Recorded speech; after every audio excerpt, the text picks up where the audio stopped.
0, 1. Let's get started. Hello and welcome to Beyond Top 10 Tennis. My name is Dr. Ashley Morgan Berge and I'm your host. I'm the author of 12 books, a CEO of 13 years, an elite performance coach of over 19 years, having worked with athletes throughout Europe, the United States to Australia. I am the world's leading scientist on coach and athlete performance, specifically behind how to develop a top 10 tennis ranking. My work includes everything from mitigating injuries to conditioning behaviors that set a player up long-term for the long game towards a top 10 tennis ranking. I'm behind theories from the optimal performance theory, optimal behavior for optimal performance, the barrier breaker, the rule of transference to the golden rule.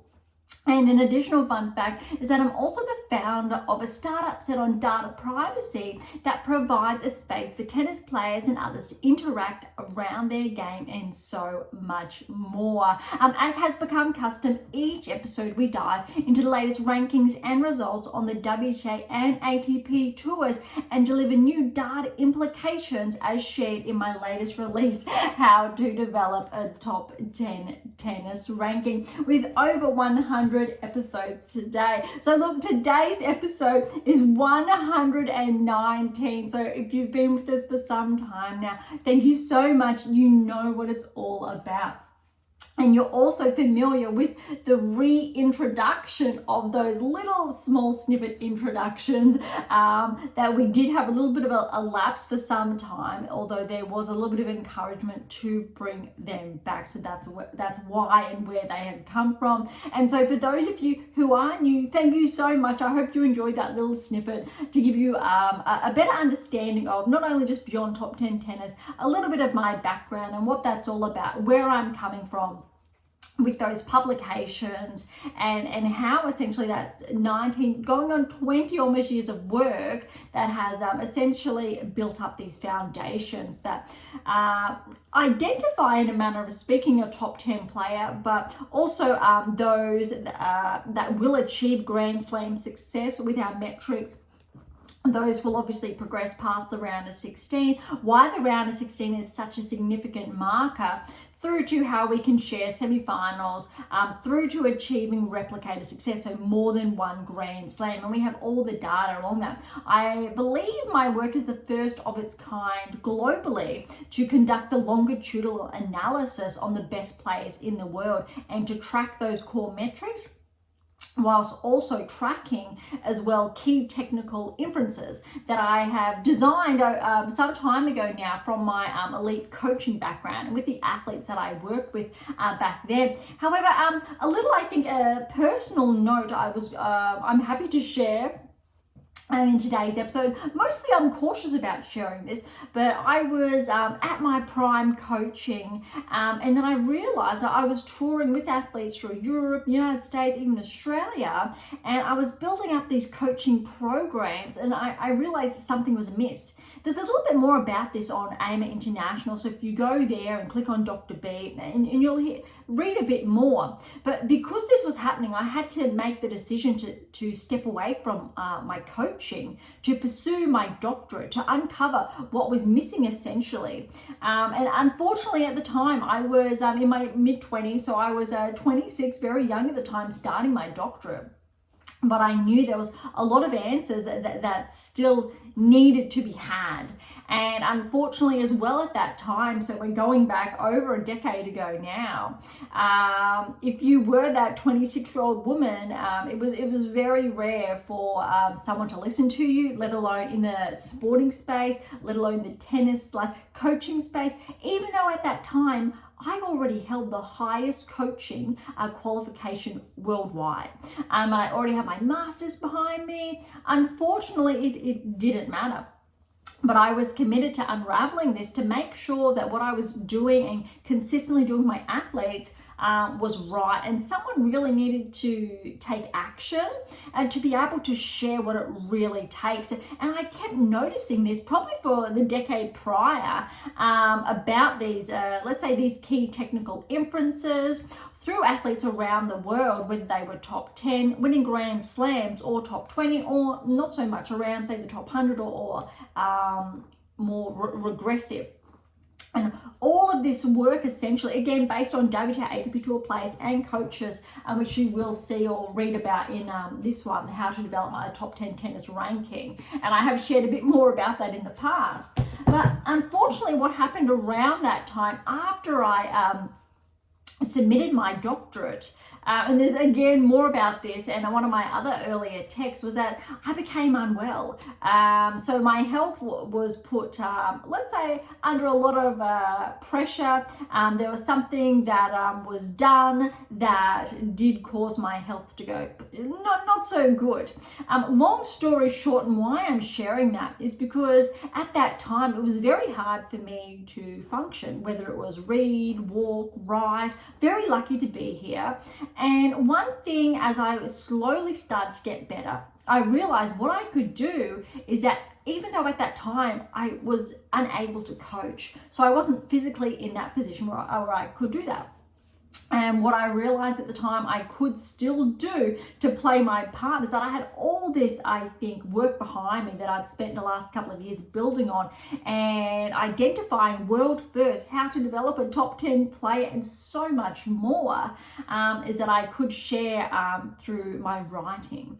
And that's where the initial release of the Secrets to Optimal Performance Success, which is responsible for those first roughly 50 episodes, comes into play. And then the Secrets to Optimal Coaching Success, which we dived in shortly thereafter. But it took a long time, or a number of years, to get my health back from, unfortunately, what was done or inflicted at that time. And I kept writing because I didn't want to be removed from that. Unfortunately, the other side is that I'm not immersed with players essentially at the pinnacle of play, rather than, or I've been doing the work. So there's a very, I think, there's a bit of a cross section there where the work is there, the athletes, we know what they are doing, although that's why the decision was made last year to build up beyond top 10 tennis, because I was behind the scenes because I'd spent so much of the past decade doing all that work. But I'm really excited to share this year. It really was a significant milestone of 10 years past from when what happened, and being healthy enough and in that position to be able to really be hands-on and help again. And that's why, again, if you've been listening to us for some time now, I genuinely do share at the end of each and every episode, and I still will do that today, that there are now openings to work with me exclusively to progress your game towards whether it's top 10, replicated success, and so much more. But normally, typically, I do dive into the episodes and I don't always share, or very rarely, something with a personal touch. But some episodes, I thought that is the case, because today we have all round of 16 results done and dusted. And it's a significant metric. And I've shared this in our earlier special editions. So this is, I believe, now our 4th special edition of the US Open Championship. So thank you so much. But look, again, if you are new, I really would encourage you to track back to those earlier episodes. And even if you have been with us for some time now, they're very good refresher points. But some really good news on that is that the current book I am working on has, let's say, a lot to do with that. I'm building a little bit of a compass, a navigation tool of how to navigate not only 100+ episodes of the Beyond Top 10 Tennis podcast, but 11 books as well. And we have articles immersed in there as well, and ones that I'm currently in the works of writing and editing. And how, if you're just coming on board or becoming familiar with the work or my work of AM8 International and Beyond Top 10 Tennis, where do you start? What do you do? Whether you are that elite player, you're inside the top 20 and you really want to crack the top 10 next season, your top 500, you want to track towards top 200, top 100, top 50 and so on, or you're that parent looking for what tools do I need for my child, for my player, to progress them, and the coach, what your coach education provider when you did it was missing, because all of this work is very exciting. We know exclusively no coach education provider worldwide has this work.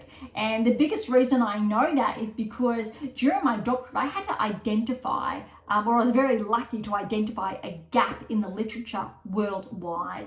And in layman's terms, it's essentially what doesn't exist. What does the world not know? How am I contributing to not academia, the sciences, etc.? How can I push the sporting world forward? How can I push the game of tennis forward to new heights? It was a huge amount of work. Look, we're up to over 150,000 inferences now that I've single-handedly developed.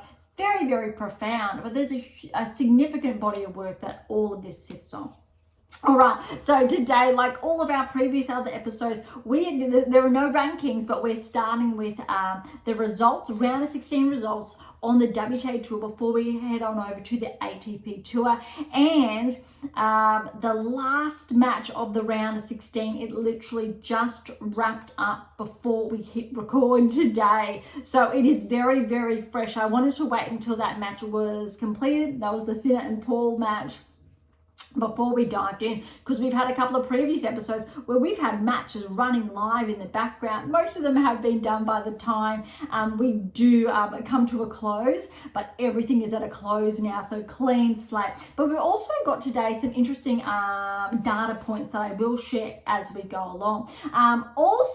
Today's episode is probably going to be a little bit shorter, obviously, compared to those early episodes, because round 1 was jam-packed, round 2 was jam-packed, round 3 almost, but now look, it's a round of 16 that we're going through today. So those matches have halved and halved again to get to the top 16, and now we know the quarterfinal lineup is there on both sides. All right, I do have a correction to make. It's very, very, very important. Obviously, with our episodes, it's very tricky to go back and essentially make corrections verbally. So because we are doing these special editions, I wanted to be upfront, front and center, that sometimes I do make mistakes, and I am more than happy to admit that, and I really want to correct it when that is the case. So this is important for the Swiatek Samsonova match. I did share in early episodes throughout, even the US Open essentially Championship Special Edition, the draw preview through to days 1 and 2.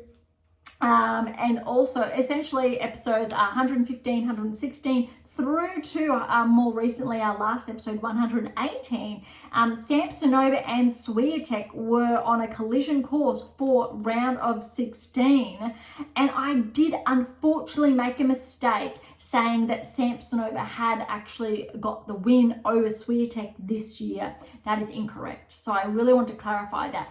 I unfortunately made the mistake. It was Alexandrova who had gotten that win against Swiatek earlier this year.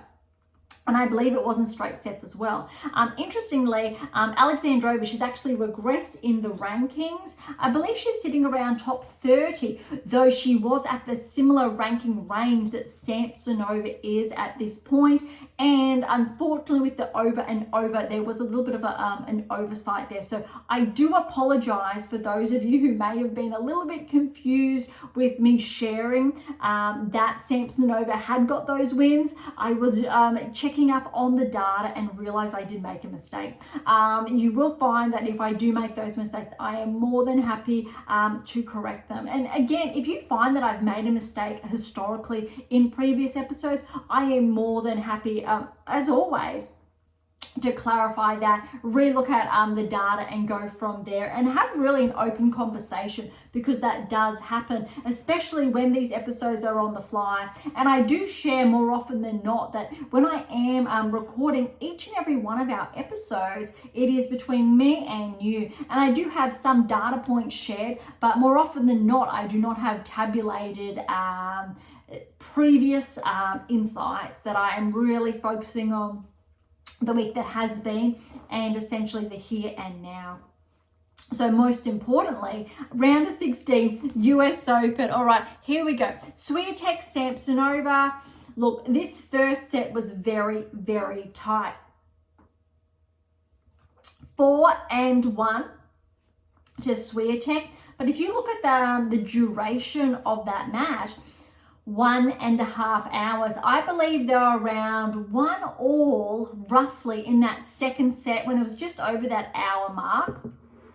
So to put that into perspective, essentially that first set was very, very tight, and it went for roughly 1 hour. Samsonova played incredibly well.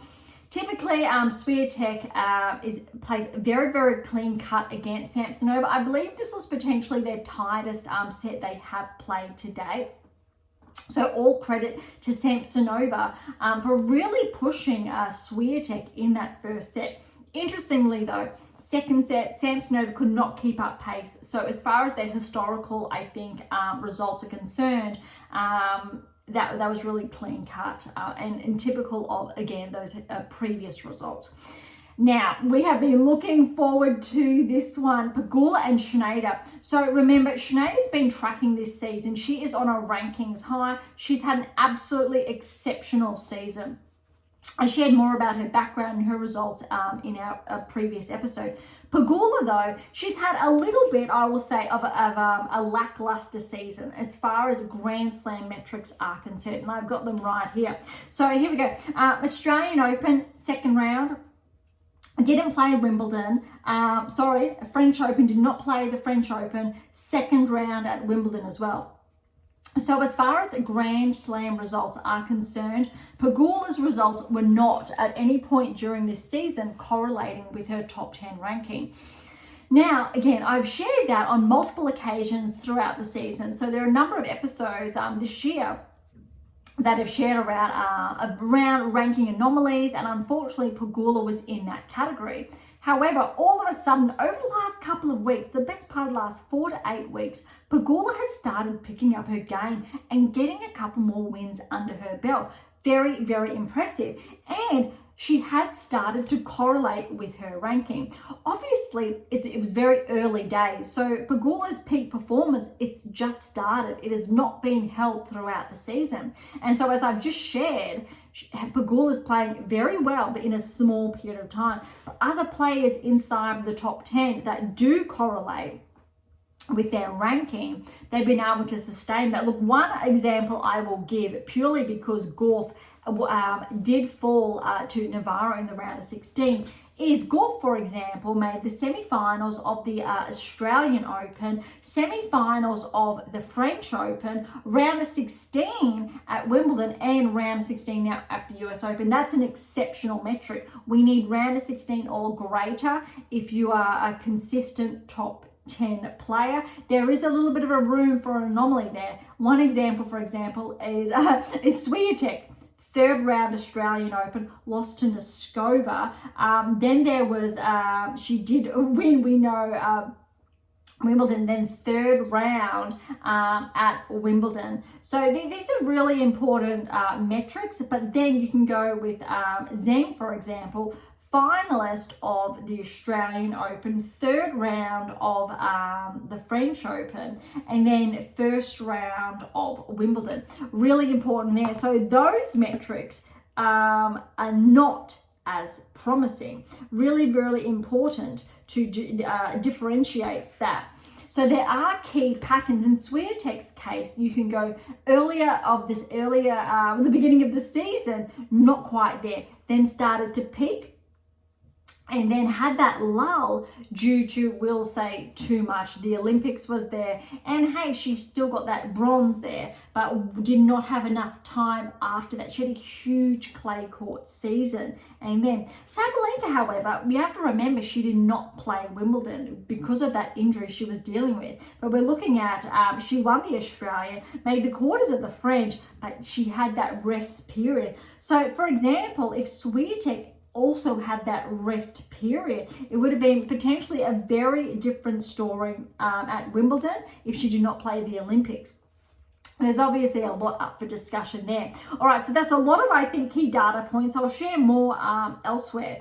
But Pegula, she has started to peak, which means what's really interesting, Swiatek as well has started to peak. Pegula's score over Schneider was 6-4, 6-2, similar time frame to Swiatek's match. Hers was, however, 3 minutes shy of an hour and a half. This is going to be a very interesting match. You need to favour Swiatek going forward. However, because Pegula is at the earlier, or no, I will say the longer end of her current peak, it's going to be very interesting because Swiatek is at the earlier end of her current peak because her game's been going from good to good to good at this year's championships. Pegula, however, started to set the scene, let's say similar to Swiatek, for example, very different during the clay court season, whereas Swiatek was leading to good with a title win, then good with another title win, then good with obviously the French Open win. Pegula, she's won a title. I think she's got 2 to her name more recently. So the question is whether she's going to go from good to title, so to another title, to potentially her first Grand Slam, or if there's been too much too soon and there's that drop. So what happened with Swiatek, for example, that drop happened at Wimbledon after too much. Arguably it happened also at the Olympics where that was that drop off, and then Wimbledon also that drop off, not enough time after Roland Garros, so that initial clay court season, which was then lengthened courtesy of the Olympics.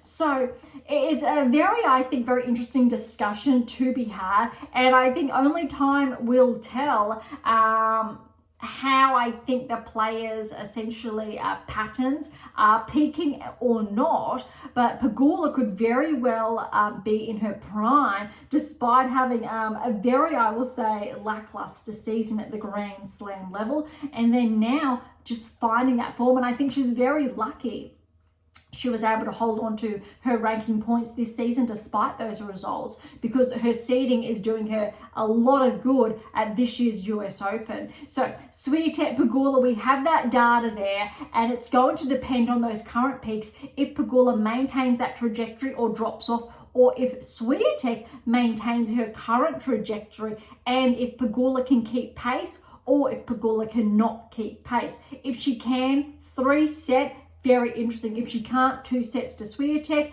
If Pegula keeps peaking and Swiatek starts dropping, Pegula could really come out with the 2 sets there. And I think that'll depend on who gets the best head start. I'm looking forward to that one immensely.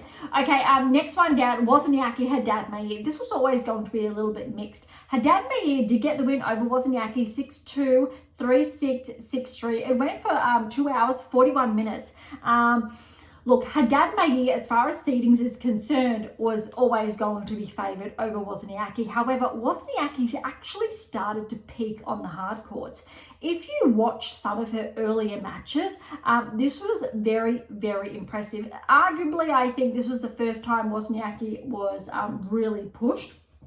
And I say that because she had not played a seed until this point in time, and the 22nd seed at that. So she's got very lucky where she hasn't played, say, a top 10 player.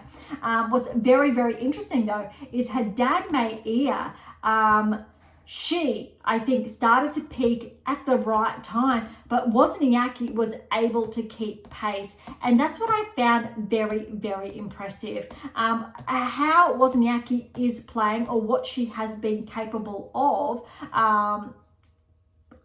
is very commendable. I'm just checking though, as I am speaking, that Wozniacki has a very smooth run. She has not been challenged. I don't think she has actually played a top 30 player to get to this point, which is really noteworthy that the first player to push her was Haddad Mayer. And so what we talk about the draw, and sometimes it really does play into certain players' hands. And that was the case for Wozniacki. She had an absolutely incredible draw that worked in her favour.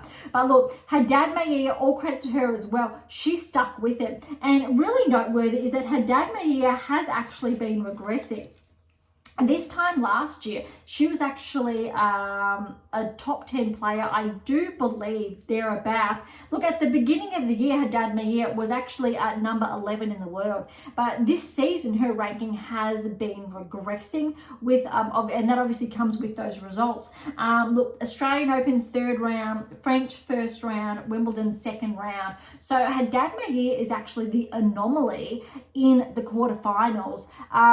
Granted, she's made it to the round of 16, now the quarters, but she had a very big upset over Kalinskaya 3-1 in the 3rd round, and that was a huge result because Kalinskaya did beat Swiatek earlier this year for an absolutely huge title. I think that was Doha from memory.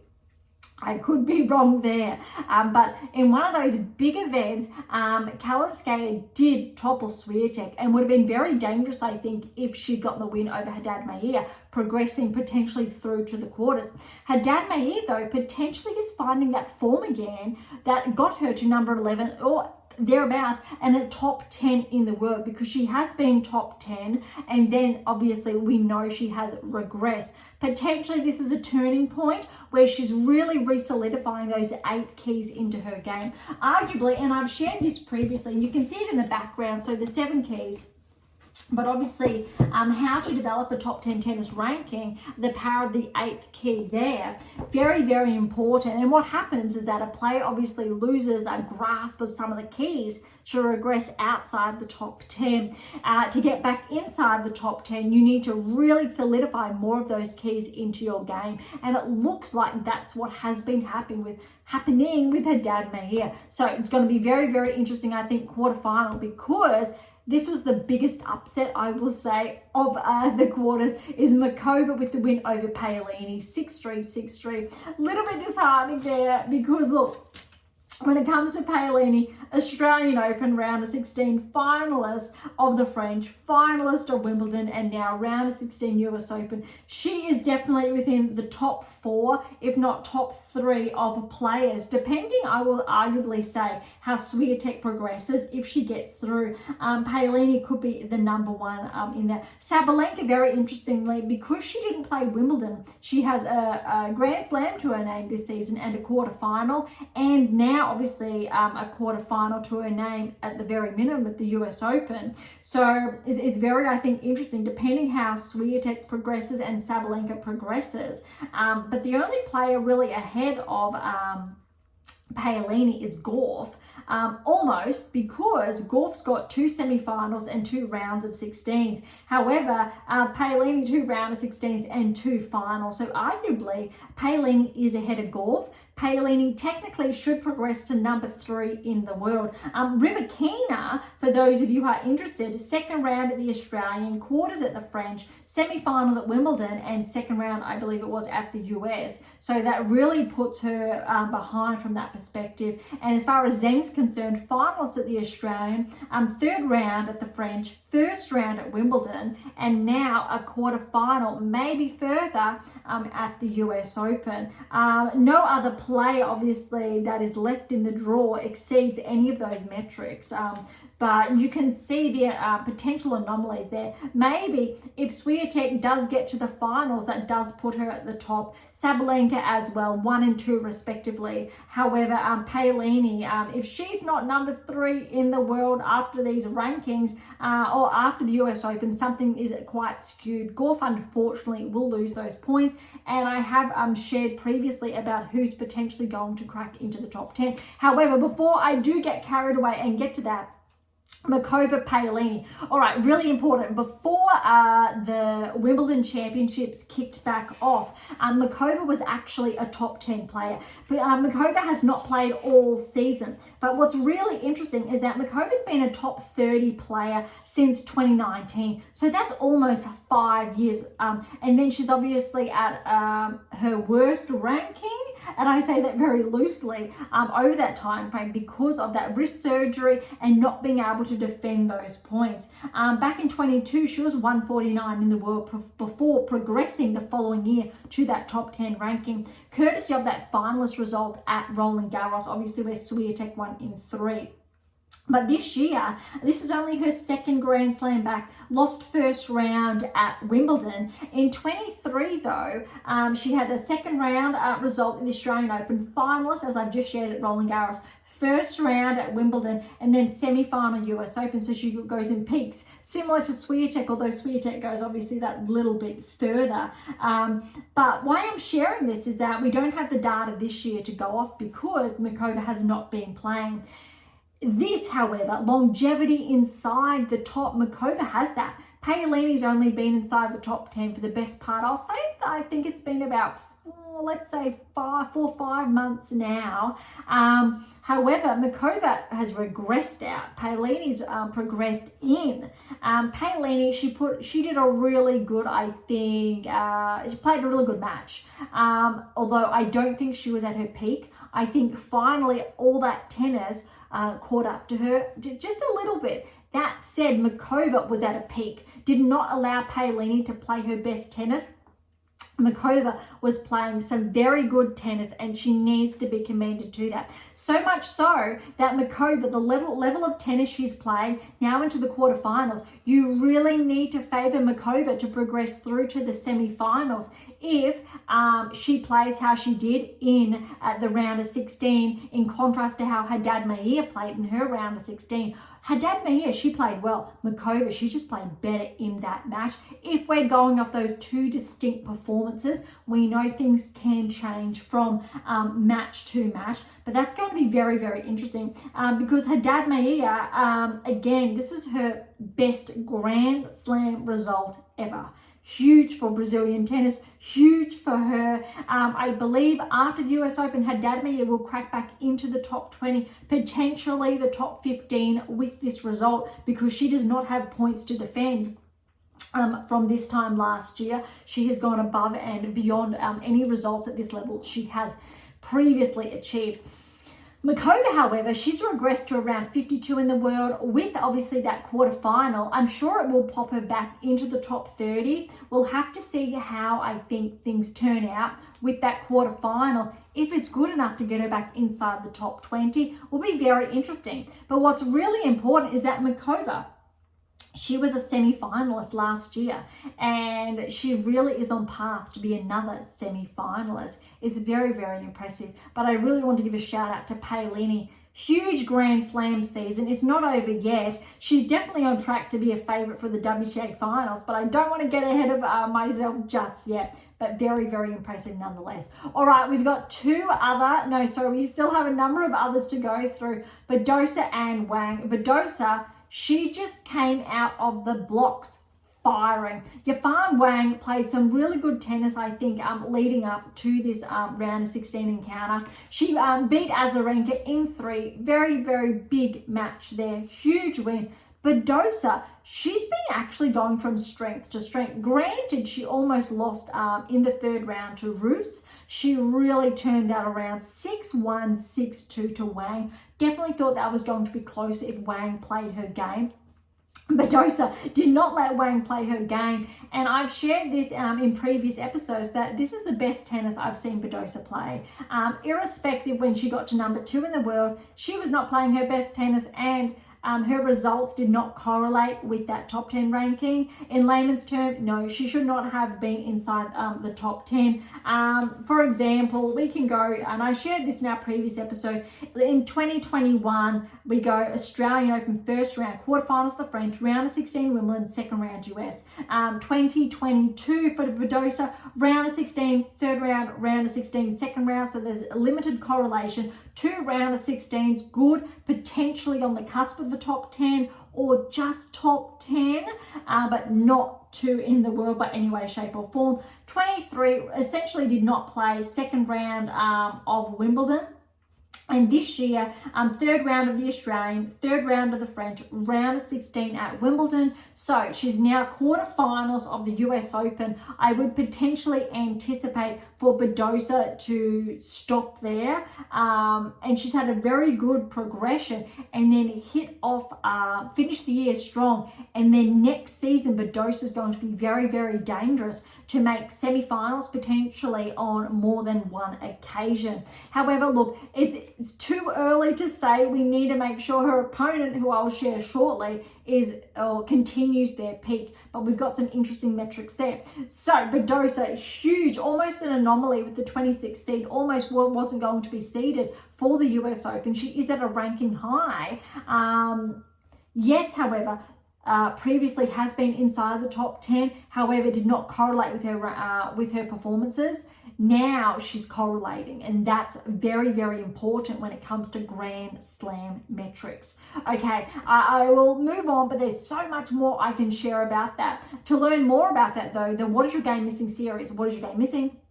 What is your game missing now, and what is your game missing to win? Has that in there, and Badosa's in there as well. And it's just out of screen for those of you who are watching, but I will see if I can find that. Potentially not, but this is what I am looking at, and we do have some really interesting chart work here as well. We've got Zverev. We've even got a page on Medvedev there for those of you who are to see. Federer was active at this time, and Djokovic is also in here. Jabeur, we've got Swiatek's chart work as well. Also Mertens, Gauff's in there, Sakari's in here, Sabalenka's in here. George's when she was there, Van de Wey and Garcia, because of those, and Ostapenko, because round of 16 is important. Wozniacki is in here, so this is obviously when she was still active or just after she did retire. Key, Sibylkova, Kuznetsova, because again, it is a longitudinal analysis. It looks like maybe, just maybe, Badosa has missed out on this one, but Kvitova, Stevens even, Konta, Osaka, all of them are in there, and obviously Serena, so Williams is in there as too. But I think what I'm getting at or sharing is that we know with the data how impressive this is. So no, she would have been in a previous one. But all those other players I mentioned, this is an original cover for those of you who can see or who are viewing. So it'll look a little bit different if you do choose to order that. But it's very, very powerful, I think, with those metrics. But that's why Badosa will be in one of those early editions with her ranking and the distinction between the null correlation. All right, her opponent will be Navarro. The biggest upset on paper with the defending champion out. Navarro with the win, 6-3, 4-6, 6-3. You need to remember, Navarro did get the win over Gauff at Wimbledon. And I think that's really important. Went for 2 hours, 12 minutes. Badosa's and Wang was at 1 hour 22. So obviously a little bit shorter, almost twice in length. But Navarro, again, not on paper, but as far as the data was concerned, she was anticipated to get that win over Gauff. And I think what's really important is that Navarro was top 40 in 2023, had just really cracked onto the scene.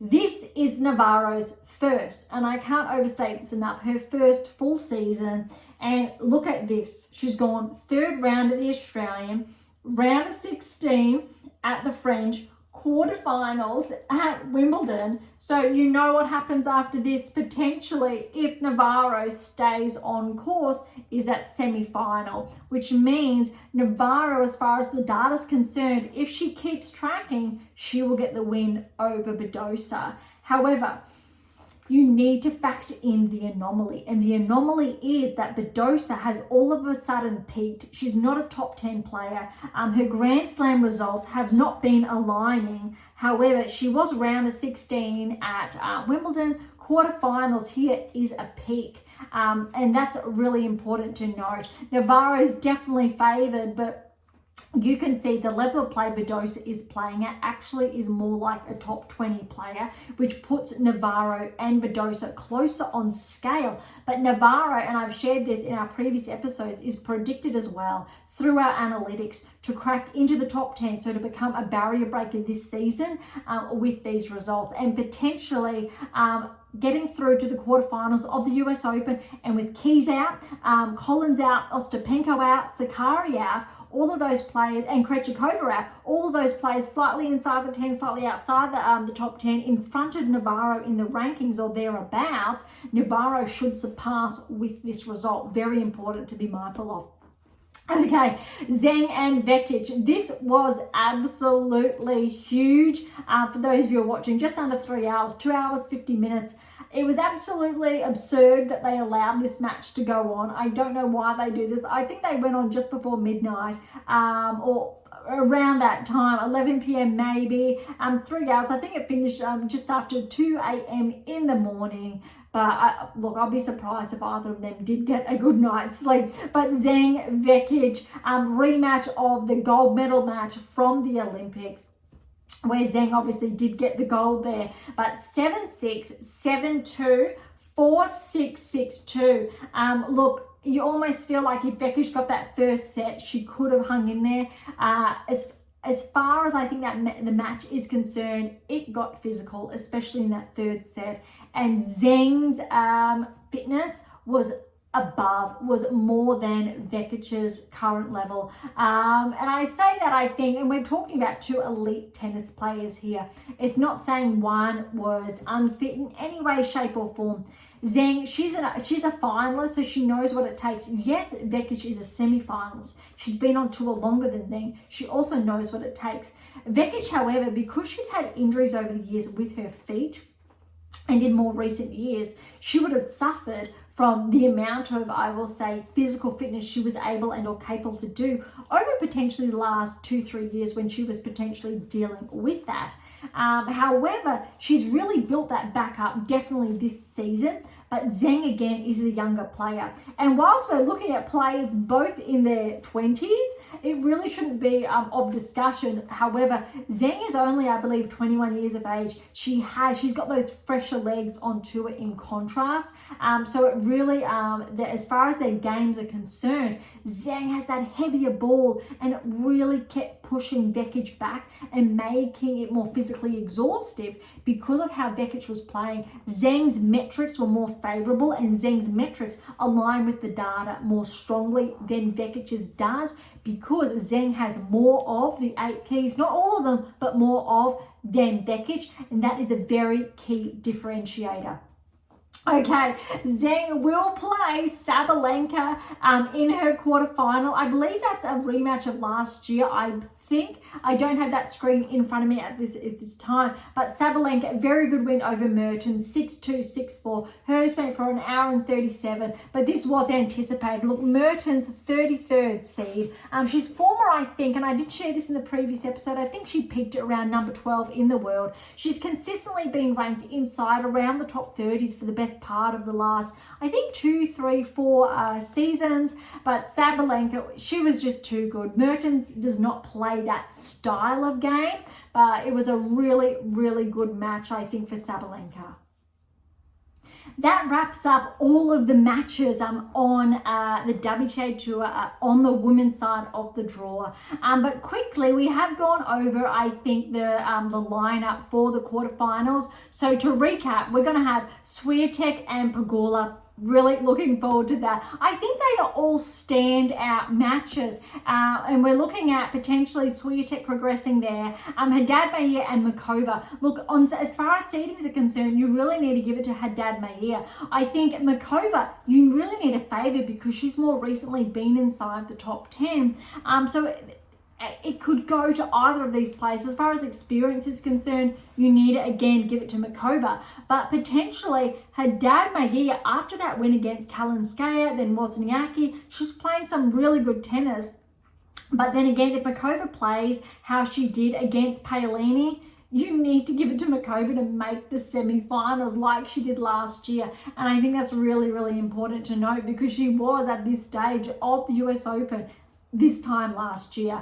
And, you know, looking forward, if there's a Swiatek and Makova, that is going to be tough because of how Makova plays. And it's a rematch, essentially, of 2 years prior of the French, when Makova did make the finals and play Swiatek for the title. I really want to give it to Swiatek, though, but it's really going to depend, I think, on both of how these semi-finals respectively play out. Scorelines, how we can see if players are peaking or if they're just getting through. It'll be very, very interesting this half of the draw. All right, the other half of the draw, we are going to have first-time finalists. Because what's interesting on the top half of the draw is both Swiatek and Mikova have been Grand Slam finalists before. Pegula has never been, I don't believe, a semi-finalist. And Haddad Maia has not made it to this stage of a Grand Slam previously. Pegula has made the quarterfinal, so she is equal to her highest. She is obviously on track then to go one step further. But as I shared earlier, her metrics again do not correlate with that this season. However, again, she could be on that peak and it could get to her sooner rather than later compared to Swiatek. So it's going to really depend how they meet there and or if not. So there is room for those anomalies there, and obviously taking consider different time frames.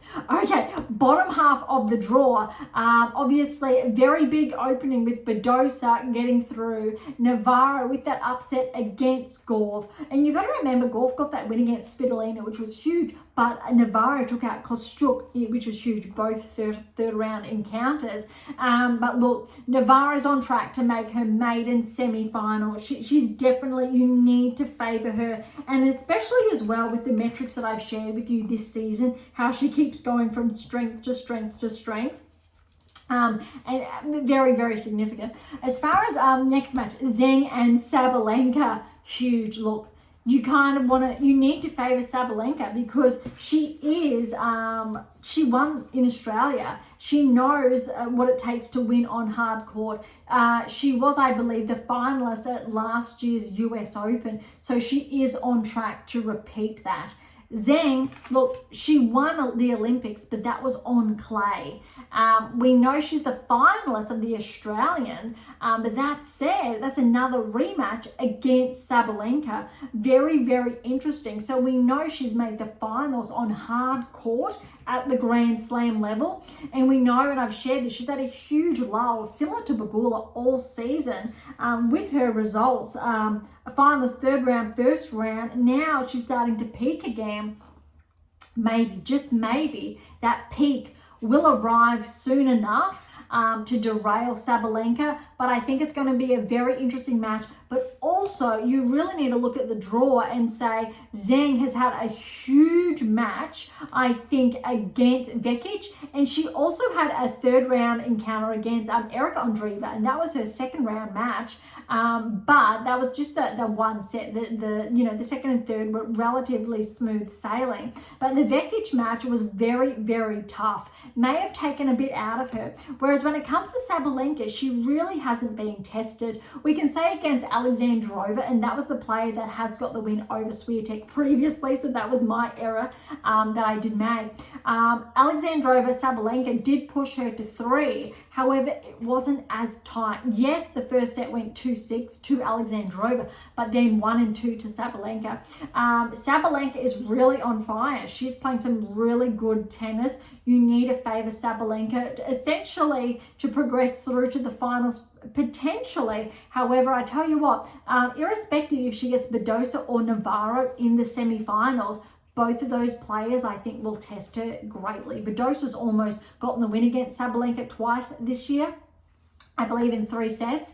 Almost. There were 2 almost encounters. I'm not sure about Navarro Sabalenka this season. I haven't looked at that data. But Zheng, she very well could get that win. I think it's really going to depend if she recovers. If Zheng is at full fitness and has a full recovery, it's going to be one of, I think, the biggest semi-finals. Quarterfinals, but it's looking very, very tight in a good way, this lineup. Most importantly is that we have almost all seeds here bar one. Mikova is the unseeded player, which is very interesting because she was top 10 again before. Obviously she did lose those points. Noteworthy is that Sabalenka, Zheng, and then we've got Pegula and Swiatek. So 4 top 10 players have made the quarterfinals. That's 50%. 50% of top 10 players have not. Now remember the rulers that I've shared this season. The anomaly this season, 50% of top 10 players should not be inside the top 10. Not that, very important, not that these players have consistently aligned with the top 10. Actually, no. Yes, for Swiatek has this season, also with Sabalenka. So that's only 50% of that 50% in a manner of speaking. That they have aligned. Zheng and Pegula have been actually two players that have not aligned, two players that have not correlated with their ranking this season. They've had a very big lull, and now they're starting to peak. The likes of, say, Rublev, Paolini have correlated. Sakari briefly correlated, but there are obviously other players in that mix as well. But it's going to be interesting to see how those rankings correct after the US Open. But okay, I'm going to leave that there, no buts, but let's wrap up, because after the quarterfinal results are done and dusted, we'll have a very close look at, obviously, the semifinals onwards. Let's head on over to the men's side. It's a little bit more different, because let's start with the numbers. Sinner is a top 10. We've got Medvedev is a top 10. Minaur top 10. Zverev top 10. And Grigor Dimitrov top 10. So 5. Whereas, interestingly, the women's is 4, and that's 5. So it's very closely matched when we're looking at rankings and correlations. Remember, I believe it was third rounds, the lineup for the round of 16. The women actually had more seeds in play than the men's, and now the men's just had one more in contrast to the women. So very evenly matched. Okay, so before I give away what has happened, let's start from the top here, top half through to the bottom half of the draw. Sinner and Paul. So this match only wrapped up before we were going live today, and it was tight. Arguably, if Paul did get one of those tie breaks, it could have gone a lot longer. But look, Sinner 7-6, 7-6, 6-1. Those tie breaks were 7-3 and 7-5 respectively. Sinner really brought that home in that third set, and I think mentally Paul was done, or thereabouts. Very, very tough match, I think, for Paul. Sinner, some of the best tennis I think he's played this tournament. Very, very clean. However, as far as rankings are concerned, you really need to favour Paul potentially to become a barrier breaker, maybe. And I have shared this in probably the best part of the last 4 to 6 weeks, that he is one of those players. He's ahead of, say, Tsitsipas, who's at 11 in the world, but he's also ahead of other top 10 players who are no longer in the mix, making it to the round of 16. Very, very important, I think, to note there, and with how he's been tracking this season.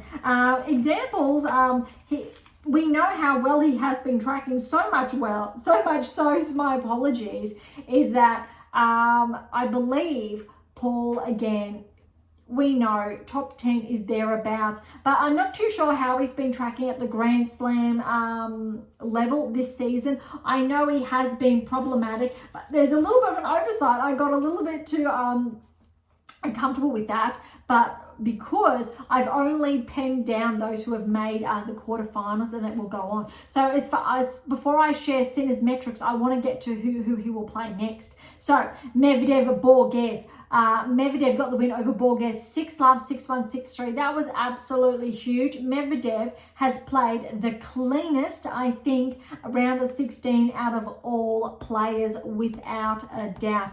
Very, very impressive, which means Medvedev is going to go into the Sinner match with fresh legs. So I'm sharing this because when we're looking at Medvedev and Sinner, so look, Medvedev made the finals of the Australian Open. Sinner won the Australian Open. Sinner semi-finals of Roland Garros. Medvedev round of 16, Wimbledon. Quarterfinals, Sinner made. Medvedev got the win though at Sinner most recently, and then Medvedev, obviously, he lost in the next round at the semi-final stage.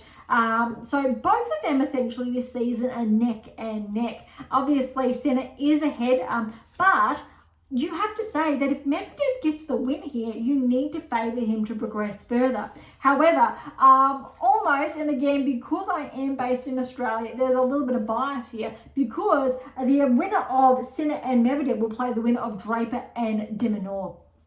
So Draper got a very good win over Macaque, 6-3, 6-1, 6-2. That's huge. And when it comes to Draper, he is actually the anomaly. Despite Draper being seeded, look at this.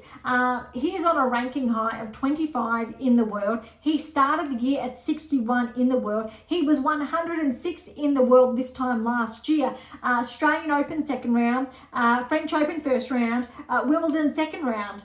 Interestingly though, this time last year at the US Open, he did make the round of 16. So he's only done that once through his very young career. Draper, I believe, is only 22 years of age. He is an up and comer. This is an absolute peak performance correlating with his current ranking. So very, very significant. However, he will be playing Alex. So Minaur is having one hell of a season. Alex, round of 16 in Australia, quarterfinals, at the French, where he lost to Zverev, and quarterfinals at Wimbledon, but that's where he had to retire, so walk over there for Djokovic because of his hip. So arguably, you would think Alex could have gone a little bit further if he was 100% healthy. He's healthy. He tells us he's healthy now. He got the win over Thompson. 6-love first set. That's huge. Thompson came back 3-6. I think that's actually an error. I thought it was 6-3 first set.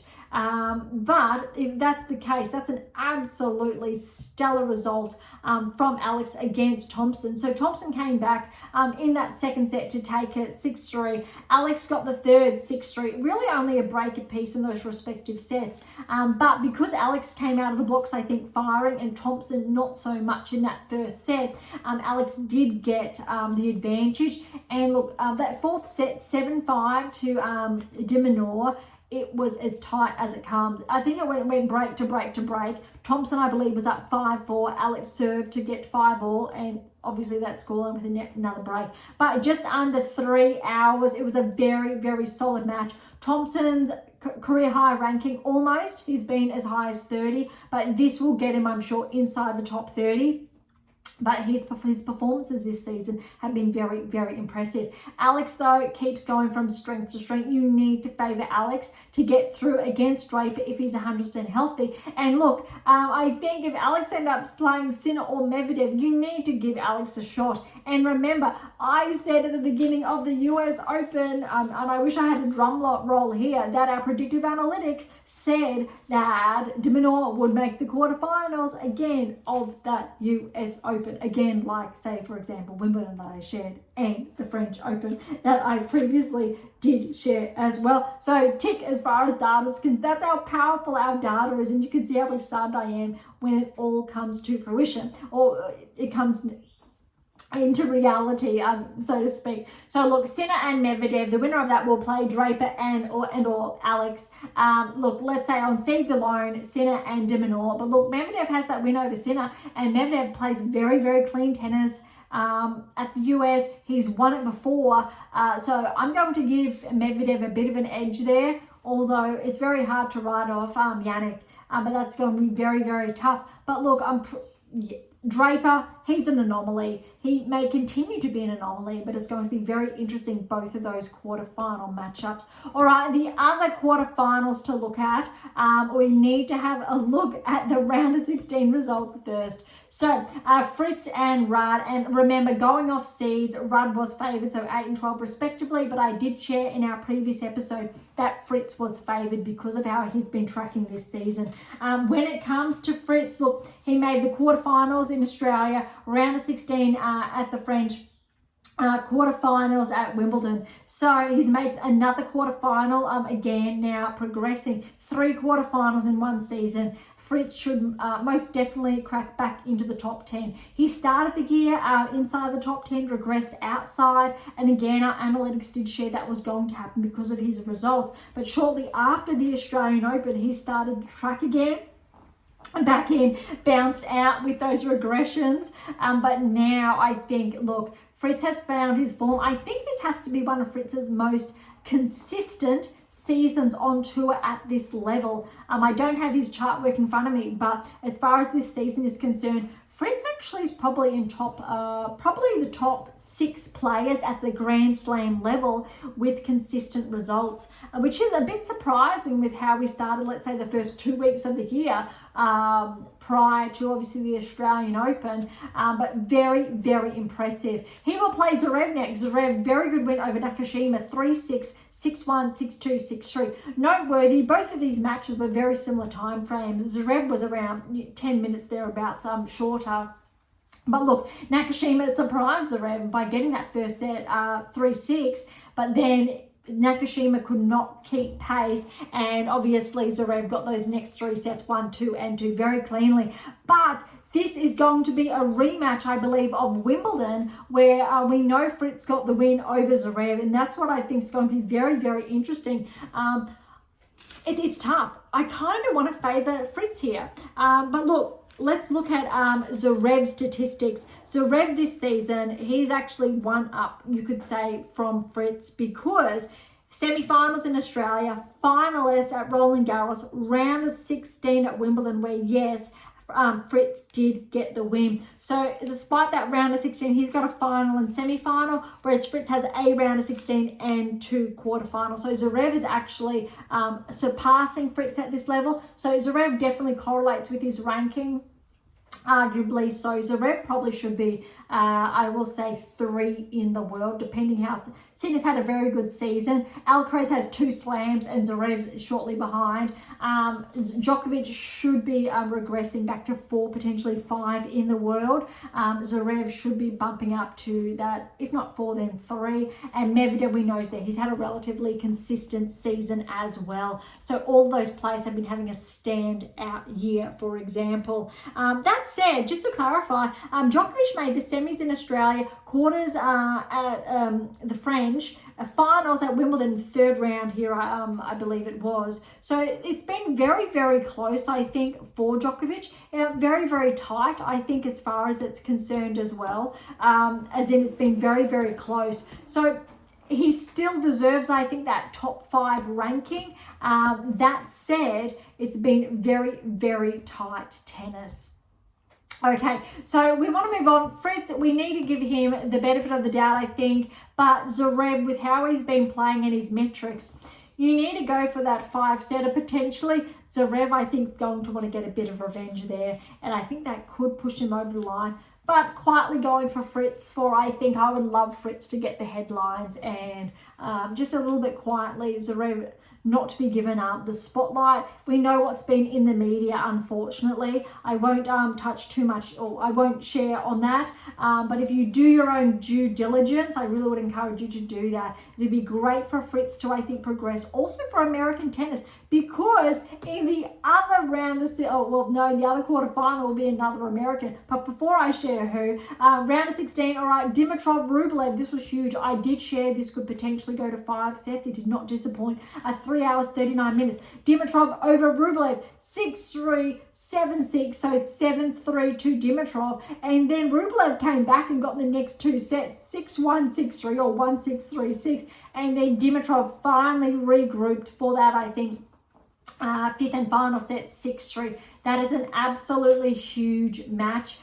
This is a tough one because next match he will play Tiafoe. Tiafoe with a win over Popyrin, 6-4, 7-6, 7-3 for that tiebreak. 2-6, 6-3. Look, that was tight. I don't think Popyrin played consistently his best tennis in any way, shape or form. Tiafoe was really consistent. And look, what I've got here, interestingly, look, this time last year, Tiafoe was actually on a ranking high. He was top 10. I think he was top 10, then 11 in the world, thereabout. So he was on a ranking peak. He made, I will say this year, before I say last year, Tiafoe's had 2nd round in Australia, 2nd round at the French, 3rd round Wimbledon. So no, he has not been performing, not been correlating. However, 2023, last year he was a quarterfinalist, so he has replicated that result. In 22, he was a semi-finalist. So we know this is where Tiafoe always peaks. I don't think his ranking will peak again to, I think, that ranking range from last year, top 10, unless he progresses through to the finals. But getting to the quarterfinals, and his recent ranking will nudge Tiafoe, I think, inside the top 15, probably top 13, depending how he goes, because he was top 30 and he's had a recent peak on the hard courts. And it's taken all season for that. But look, we know what Francis is capable of. It's going to be really interesting, I think. I'm not going to pick it. As far as rankings are concerned, you need to favour, I think, Dimitrov there, obviously on paper, but something about New York and Tiafoe, yeah, it is going to be very, very interesting, I think, as far as all of that is concerned. All right, that really wraps up all of those matches. So let's have a closer look at the quarterfinal lineup. Sinner and Medvedev, that is going to be an absolute blockbuster. You really need to favour, I think, going on seeds. Whoever gets the win there could potentially get the championship. But then again, the winner of that one will have to play the winner of de Minaur and Draper.